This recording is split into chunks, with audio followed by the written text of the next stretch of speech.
So, good day everyone. My name is Jenford Ibanez Coquilla, and my report will be a continuation of the report of Miss Panerio. So, since iyahan namang na-discuss what is life insurance, we will now proceed to the benefits of life insurance. So, the first benefits of life insurance is it pays for the medical and funeral costs. So, ang kaning life insurance is makatabang siya nga mag-solve sa mga incurred na mga expenses for medical and funeral services. Unya, malesen pod no ang grief sa family or relatives sa katong kuan sa namatian kay of course kung unexpected ang ilang kuan niya kailangan medyo naggasto no kanang pagkuan. So munang makatabang po na siya. And also kanang kung before siya namatay kay naano siya kanang na-hospitalize, so nabianay kanang kailangan bayaran so sa hospital, so makatabang po na siya ato. So mo to siya. So next is for financial support. So it can ang life insurance can become a source of temporary income during the difficult period of adjusting and coping with the loss of loved ones. So especially if he or she is the breadwinner. So next is for funding various financial goals. So ang kaning life insurance is mag-offer pud siya og mga additional benefits through the form of fund accumulation for specific future financial goals. For example, gusto ka mag-purchase og home or kanang car, something ana. So next benefit po niya is it acts as a retirement secured conform. So kaning modern life insurance kay also mag-serve po siya as a tool that principal holders can use to get in a better financial position in the future. So next benefit is it covers cost incurred from taxes and debt. So, ang life insurance kay makaserve siya as protection since kanang the premium can be used to pay for unsettled debts and taxes. So, muna siya ang benefit sa life insurance. So, next one is we're going to discuss about the types of life insurances. So, unsa man ang types of life insurances? So, first we have the endowment. So, kaning endowment, kung ano siya, this type of insurance kay, it combines life insurance o kanang saving plans, no? So, if kanang tayo og mamatay ta, so during sa atong policy term, so ato ang beneficiary is maka-receive sila og payout. So, if maka-survive po ta sa atong term, kay makuha po ta og lump sum payout. Pero na siya kanang advantages and disadvantages. So, ang iyang advantages is it allows for saving up for specific purposes and it guarantees returns upon maturity, and then it offers some form of insurance coverage. So, ang iyang disadvantage is it requires higher premiums than other types of life insurances and it is not the best option for those looking at full life protection. So, next type of life insurance, we have the term. So, unsa man ni ang term? So, kaning term is muna siya ang kanang simplest form sa life insurance, no? So, makapay ka diri premium for a set term. For example, kanang 10, 20, or 30 years. So, if kanang mamatay ta during sa atong term, ato ang mga beneficiaries kay makakuha po sila og payout. Pero if makasurvive po siya niyang ang policy kay nag-end na, wala siya payout. So, diba, moto siya, no? Ang iyahang advantage is it entails low premium requirements. It is a strong option for policyholders who need insurance but cannot afford whole life or endowment, and it is easy to understand. Pero ang iyang disadvantage is it has no benefit if policyholder outlives the term period set. So, mo itong ingon kagay na, no, kung makuan siya, wala ta diri sa kalibutan pero ang policy can nag-end na, so there's no payout. Okay, so premium usually gets higher upon renewal of terms. Okay, so next type of life insurance, we have the whole life. So, unsa man ning whole life? So, kaning whole life, kani siya nga insurance is maka-cover na siya sa imuhang entire life. So, as long as mobayad ka sa premium, and it also has savings component nga mag-build og cash value over time. So, which nga pwede nimong kanang maborrow against or withdraw. Ang iyang advantage is it offers permanent protection for full time or 100 years. So it entails fixed premiums, it is flexible in terms of payments of premiums, and it usually comes with additional features and living benefits. Kunya, yung disadvantage is it requires higher premium. So since pang entire life naman dyan, so mag-require dyan siya higher. Unsa ni? Then it is difficult to understand due to complexity. So next, type is kaning variable universal life or VUL. So kani siya nga insurance is this is more flexible, no? This is more flexible type of life insurance since it combines a death benefit with a savings account. Wherein kanang imuhang you can invest ba in different options like stocks ba or sa bonds. So ang value sa imong savings kay it can go up or down based ra pod sa imong investment performance. So ang iyang advantage is it takes dual purpose, no? So life insurance plus investment tool, and then it has no maturity age. The cash value is payable along with the assured sum, and the debt component is not limited to face value. So the last one is it depicts liquidity wherein funds can be assessed in times of need and can serve as emergency funds. Ang iyang disadvantage is ang cash values and dividends are not guaranteed, and face amount and death benefit are dependent on investment performance. And last is it includes various investment fees. Okay, so now that we have done explaining what are the benefits and the types of life insurance, let us proceed now to the next topic, which is the financial stability. So when we say financial stability, it means you are stable when it comes to financial. So when we say financial, it talks about money. So diba? So kung natay financial stability, it means kanang it is not, according to Silva 2019, financial stability is not about being rich, but rather more of a mindset. So it is living a life without worrying about how to pay the next bill and becoming stress-free about money while focusing energy on other parts of life. So pag mo yung itag financial stability, so kanang it is a life nga dili ta mag-worry about sa ato ang kwarta nga, like stress free kay ta ba nang mga butang nga di ta magsigig worry nga hala wa na koy kwarta unsa naman puy ako ang gamiton sunod kanang ana nga type of kuan. So it is not about being rich, but it is more of a mindset, di ba? So na may mga tao nga kanang dili sila rich, di mga ingon nga rich, pero they're financially stable. Okay, so naay 10 ka strategies in reaching financial stability. So, unsa man to siya ang 10 ka strategies. So, first, make savings account automagical. So, unsa may pasabot ani. So, kailangan jud kanang kutahay no natay sweldo. So, kailangan maggahin jud ta og kanang budget ana para sa savings. So, kutahay karon nga bulan, mag-sweldo ka niya. Kada kuan jud mo siya og kanang save para pang save di mo ba kay isa na siya sa strategy para maka-reach ta into financial stability. So next is control your impulsive spending. So unsa man ang impulsive spending. So kana na siyang kanang pataka ra ta og palit bisan og dili na to kailangan sige ta palit kay ganahan man ta. Mura siya ang impulsive spending. So dapat ato na siyang i-control para ma-reach na to ang pagiging financially stable. Uy, so sa kanadera sa mga sige og walda sa ilang kuan, so i-control na inyo unsa. So next is evaluate your expenses and live frugally. So evaluate ninyo inyong mga gipangmalit na unsa man to kung gipalit last week, unsa man to need ba to nako or want lang hingana. So kailangan na to mag-live frugally. Kanang kung unsay ray mga need na kuan ba, mga necessary things mo ra jud to atong unsaon. Kung dili pa siya kailangan karon, dili sa nato siya paliton. Next time na lang kung ano, kaya na. Okay, so next is invest in your future. So, dapat mag-start na prepare unya, mag-invest sa atong mga future mga future retirement, bisan og karon while we're still young, and sa ato ang mga career, dapat ato po na siyang ikuan.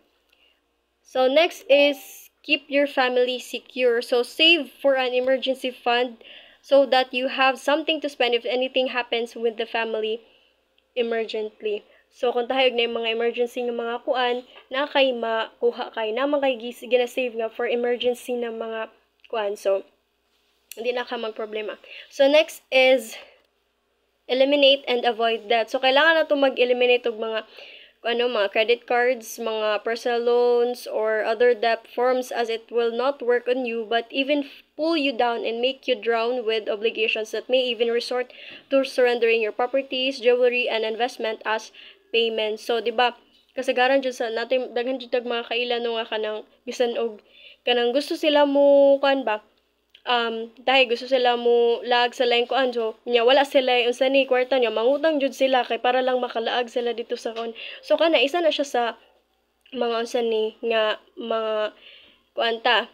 So kailangan ato na siyang i-avoid do kay kung tahay imbes na kay kwarta unya naman kay utang, so ibayad na pud nimo sa utang nya, mangutang na pud kag usab kay nawala na pag kwarta, so murag na himo siyang cycle, so dapat kailangan to siyang i-avoid. So Next is use the envelope system. So, mag-set aside do kag 3 ka amounts in your budget each payday. So, i-withdraw to nimo those amounts and put them in 3 separate envelopes. So, in that way, you can easily track how much remains for each of expenses or if you already run out of money. So, kung mahurot na tong isa ka envelope, makakuha ka, hala, kamay na lang ako ang kwarta. Unya sunod ang ikaduha na envelope na pwede mong kuno, so makakuan ka ba, maipansin nimo kung kanusaan na pod kailangan nimo og kuan unsa ni kanang kung gamay na lang ba imong kwarta or napabay kuan, so nga na may ano nimo siya.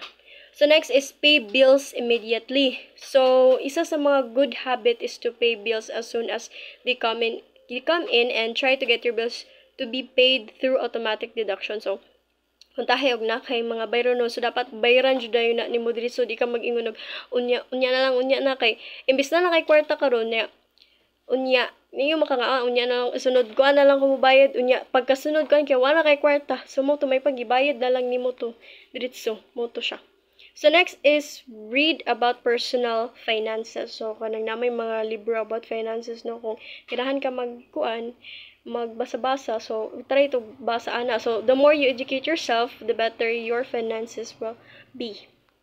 So last one is look to grow your net worth. So do whatever you can to improve your net worth. Either kung i-reduce ba nimo imong mga utang, i-increase ba nimo yung mga savings, or i-increase nimo yung income. So pwede bisan asaan or pwede pud kana tanan kay para imong unsa ni. So next one na to nga i-discuss is about the signs of being financially stable. So, nasa 20 diri ka buok, no? So, kung naa ka nga mga sign, it means nga you are financially stable. Pero kung wala, then you're not. So, first one is you never overdraw your checking account. So, unsa man sa katong naay mga ATM dira, di daw sila magsigi og kanang withdraw sa na ba? So, muna siyang signs of being financially stable. Next is you don't lose sleep over finances. So isa na siya ka signs nga financially stable ka kay makatulog man kag tarong, di man kami siguro na hala ano ko'y kwarta unsa na po'y ako ang ipalit og magsudan kay ana nilunog kakatulog siguro na. So kung you don't lose sleep over finances, that means you are financially stable. Excuse me. So next is you use credit cards for convenience and rewards but never out of necessity. Sana all. So, kung magamit na daw kag credit cards for convenience, like, for example, kanang, or rewards kanang, na kay na-achieve karon adlaw, so, maggamito ni mong kuan kay magpalit kag unsa ni, nga, i-reward mo sa imong self. Pero kung, dili sa kanang mga necessary nga butang, you are financially stable daw. So, next is, you don't worry about losing your job. So, dili daw ka mag-worry kung mahurot ang imo, malose nimo imong job. It is because you are financially stable. Siguro na anak ka nga kanang dato na daan or daghag kanang kwarta na daan imong kuan, so mo nang di na ka mag-worry kung malose imong job kay financially stable maghapon ka. So next is you pay your bills ahead of time. So maka-pay ka sa imong bills ahead of time. Sana all kay makabayad dayon sa ilang kuan. So signs na siya of being financially stable. Next is people ask your opinion about financial matters and you inspire them. So kung mangutana daw mga tao sa imo about sa mga opinion about financial matters, nga ma-inspire po daw nimo sila, that means you are financially stable. So next is you are generally happy with your financial situation. So happy na kay kasi imong kuan, dili ka mag-ulbang, hala uy kailangan jud ako kuan unsa ni magtarong school kay para financially stable na mi. May nangin ana nga kuan. Kung dili ka magahuna-huna ana, then you are financially stable. Next is you finance your car over 5 years or less if you take loans at all. So dito makarelate ani no kung mo take car, pero kung na kay car makarelate jud gani. Pero dito ka ani kung maka-finance daw kasi mong cars over 5 years or less you take loans at all, that means you are being financially stable. So, ang makarelate ra ni katong naay mga sakyanan, mga na. Next is you contribute more to your retirement. So, di ba katong ingon kagay ng mga insurances. So, daghan kag ma-contribute sa imong kuan niya. Mas better pa hinuon ang imong future. So, next, you don't feel guilty when you're out for special occasion. So, dili ka mag-guilty. Pares itong ingon ako gaina ba nga kanang bisag wala sila kwarta nga ika laag-laag, mangutang lang jud. Sumurag kani, di siya mag-guilty kay daghan man sila kwarta, bisan asa sila maabot, bisan asa nga kuan, since they are financially stable man, then di siya mag-guilty magsigig laag-laag. Di sila maghuna-huna nga, wala ibayad. Anong sila po ibayad na kuan ning bagong ako nga utang. Kaya nang utang man siya kay naglaag-laag sila kay gusto siya maglaag-laag sa bagong nga kuan. Bisan wala siya kwarta. So, mo to siya. So, kung di ka mag-guilty, sige maglaag-laag mo bisan sa kanang mga special occasions, then you are financially stable. So like mga birthdays no, mga birthday parties, may nga na. Kaya nabe jud uban ako makaingon jud ko nga kanang di jud ko financially stable kay okay ra ba sa kuha jud og kanang walay unsa ni walay mga handa sa mga kuan kay of course naglisod man jud ta. So di na ta mag kuan no, di na nato ipugos. So, mo na siya. So, next is, you can afford to buy the things you really want. So, of course, klaro na dyan kayo nga financially stable, dyan di siya kay ma-afford ko niya tanan ng gusto niya nga kanang unsa ni nga paliton. So, di dyan ta ka-relate ani. Wala ko ani nga kuan, so murag kaya nga dyan ta nga di dyan ko financially stable dyan. Next is recreational spending doesn't appeal to you. Next is you are a natural saver. Next, you're generous with money when it comes to charities or helping others, kung mga donations, may ana. So, kung generous ka, sign na siya nga you are financially stable. So, kanang sa among simbahan, daga mag-donate. So, muna, dagan kay mga financially stable sa mga. Next is you are confident about your future. So, since financial stable naman ka, confident na kay kasi mo future nga, okay, mas-success chuk ka ni. Hindi para sa kanang kuan ba nga, aloy ang uban niya mag-uul pa jud sa kung unsay makuha nila kanang daghan pa sila kanang nagduha-duha pa silang future kung unsa nay mahitabo silang future. Next is your net worth grows significantly from year to year. Next sign is you have substantial equity in your home. Next is you can consistently live beneath your means. So, understandable naman siya, no? Next is you could survive for months without a paycheck. And last is you feel in control of your finances and never dominated by them. So, matong ingon kagainan no nga. Itong, di na siya katulog, sige, kanang huna-huna siya mga finances. So, na-dominate siya sa iyang finances. So, next is... So, since nahuman naman nato ang signs of being financially stable, let's proceed to the next. Integrating financial literacy into the curriculum. So, financial education in school should be part of a collaborative national strategy to ensure relevance and long-term sustainability. The education system and profession should be involved in the development of the strategy. So, in support, according to Bari 2013, underscore niya that financial literacy has a wide repercussion outside the family circle and more precisely. So the school, hence administrators and professors need to develop a curriculum that would provide students insights on having the value of financial literacy, including the effects it can bring to them. So anong need man nato nga i-integrate ang financial literacy sa curriculum. So when we say financial literacy, it is about kanang learning about how to manage our money, di ba? Kung when we say financial, so it is about money, management of money. So, kung apil na to na siya sa curriculum, makatabang na siya sa mga student kay of course, dili man sila magpabili ng mga student lang. In the next na mga years, kay sila naman po ang magkanang sila naman po nang mahimong mga adults or kami mahimo na mga adults puhon or adults naman ni karon. So kami na ang mag-manage sa among kuan, kami na ang na-income, unya kami na mag-manage sa tanan namong mga finances. So in order na mahibalan na mo kung unsaon siya effectively ang kanang pag-manage effectively sa among finances. So kailangan siya i-appeal sa curriculum, no? Kay of course kung wala tayong knowledge o gusto akong pag-manage sa atong unsa ni, so isa pa po na siya sa mga hinungdan nga kanang mahimutang financially unstable. So sis mo man nato gina-promote karon, no, being financially stable, so kailangan nato siyang i-integrate sa curriculum. Okay, so I think that's all for my report, I mean. So, thank you so much, everyone.